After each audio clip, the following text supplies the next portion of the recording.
Good evening, my name is Jeff, and I will be giving you a short presentation on micropiles and what exactly they do. I have a short agenda today. I'll first be covering an introduction, going into a history, different uses of micropiles, and a short bibliography showing where my pictures came from. Micropiles or mini-piles are what's considered a foundational element. Where they are usually 12 inches in diameter or less, they are most commonly between 3 and 10 inches. These are installed by drilling a hole, installing a casing, and cementing the hole after you install the micropile. More often than not, you tend to remove the casing as it's not needed after the micropile is installed. These are designed to stand axial loads, such as traffic driving over a bridge or wind blowing against a building. I think the closest analogy I can come up with would be like a column on a building, as that supports the building and all the weight that's in it. This is like a below ground version of a column.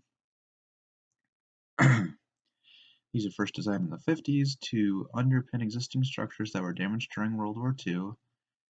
They figured it would be the best idea to fix existing buildings rather than tearing them down and rebuilding them. As time went on, they became more and more popular through the 60s in Europe, 70s here in the US, and expanded over into Asia in the 1980s. My personal experience with them, when I was on an internship over the last summer, I saw just how common they were, used in both a bridge construction and a new building. I thought I would give two different examples of different ways that micropiles can be used. The first would be underpinning an existing building.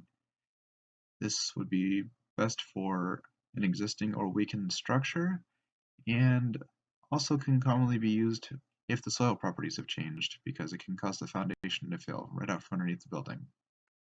Second would be stabilizing a slope.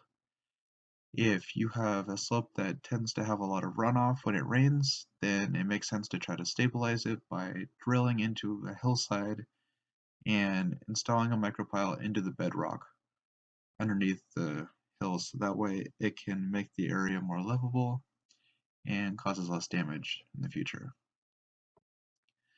This is my short bibliography. It shows precisely where my pictures came from, and if you would like more information as to how micropiles are installed, I wrote a detailed paper that will be attached to this file.